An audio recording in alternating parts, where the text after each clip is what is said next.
on, guys? Welcome back to the channel and welcome back to another video. Almost 9 hours through, 2 tanks of gas, and we finally were able to stop here in Slidell, Louisiana, somewhere in Louisiana. And oh my god, all I can say is this thing has been amazing, guys. I still can't believe that I woke up to a ZL1 and this paint, man, I've tried finding pictures of it all around and seeing if the pictures would do it justice, but it just does not. When the sun hits it, it is so metallic. It almost reminds me of the black diamond paint from the CTSVs, if you guys ever saw those. Really beautiful paint. Definitely gonna need a paint correction, but the car has been perfect, driving great. And we drove about 9 hours, 2 full tanks of gas straight, and I gotta say I was a little worried about the seats being Recaro's, more race grippy, harder seats, being uncomfortable, but they are super comfortable. By far, I would say this car is a great cross-country road tripping car with the power to match. So I can't wait to just keep enjoying it more and more. But unfortunately, we still have about another 5 to 6 hours to go to get back to Houston, back to the house. So we're gonna hop on the road and finish off this drive, and when we get home, we'll go over just my overall experience with the car on this 1,000 mile road trip and give you guys my first thoughts after driving the car. We are at now 5,923 miles. We picked up this car with 5,275. I want to say it was 5,275, I think, or maybe less. So we put about 700 miles in one afternoon, one night. What are your initial thoughts, baby? This car pretty comfortable? Yes, it's super comfortable. So if the wife likes it, that means it's definitely approved, because this thing has been just perfect. Now, one thing that I love about this thing, guys, is the whine. Check, see if maybe you can hear this even from the inside.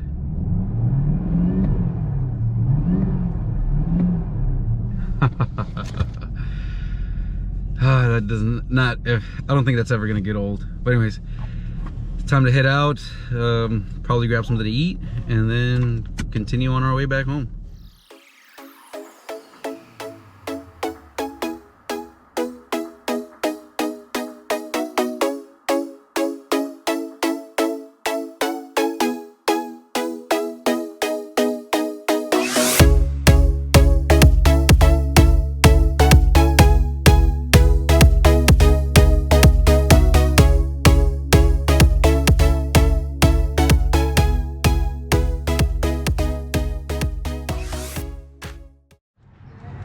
We finally made it back to the in-laws house. We got the Camry there, and man, this Camaro ZL1 is by far the best, I would say, sports car to road trip in, at least in my experience.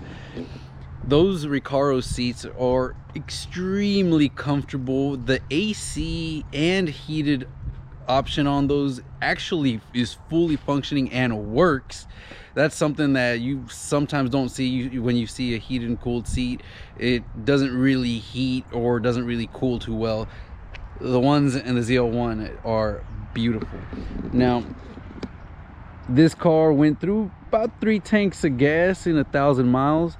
It averaged right around 22, 23 miles per gallon, which is impressive, doing 75 to 80. And there was actually pretty good road, not many issues with debris or anything like that, just a bunch of pollen. But of course, that's gonna get all clean when we wash it.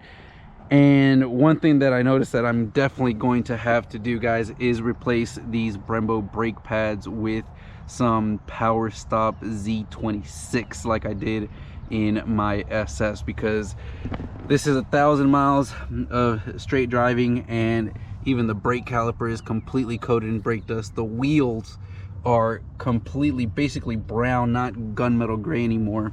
So that is no. It's going to be really hard to keep these wheels clean if we keep these brake pads on there. So we've had really good results with the Power Stop Z26, I believe, so we will be swapping that out ASAP. Other than that, man, this car was amazing. Again, I just can't have enough words to say about how great this car drove. And interior wise, these Recaros, by far the best, most comfortable seat that you could get in a supercar, I would venture to say, at least that I've been in. And the seat hugs you really well. The heat and cold seat works phenomenal. And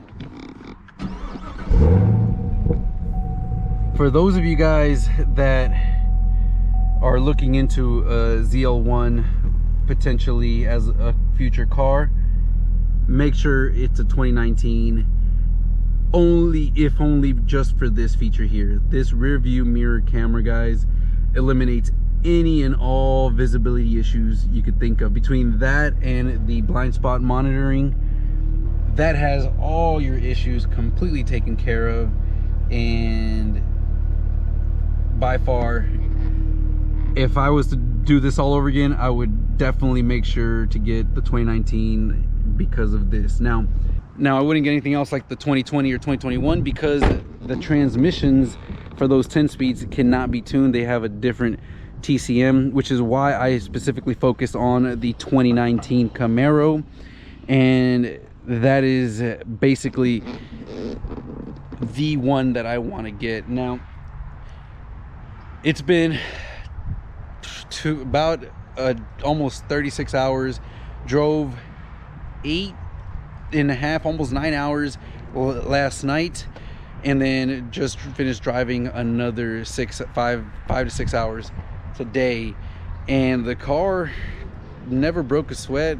It was cruising comfortably. I can definitely tell the extra power. A car is not one to take lightly, so for those of you guys that are not used to that kind of level of power, 550, 600 horsepower to the wheels, definitely be cautious if you do get one. But whew, now the fun stuff starts, guys. So once we get home, I still have the SS at the house, waiting on the title to get here so that the buyer can come pick it up. And hopefully that'll allow me to give you guys a good comparison video between the ZL1 and the SS, and what you get and what you don't get when you go from one to the other. And it'll be basically an extreme case, because we've got the ZL1 fully loaded, maxed out, versus a 1SS SS Camaro, which doesn't have any of the premium features like a 2SS might have. So it'll be a good comparison and show you guys what you get for the extra $20,000 difference between the two. And hopefully I'll also be giving you guys the final breakdown of what I paid for the car, what options it has, and give you a full walk around as soon as I get some rest and recover. But with that being said, guys, I hope you guys enjoyed this video. It's a nice little short one, but it definitely is one that I need to really convey to you guys. This car is amazing, and for road trips, to me, should be one of the best cars to look at. With that being said, I hope you guys enjoyed this video, and I'll catch you guys in the next one.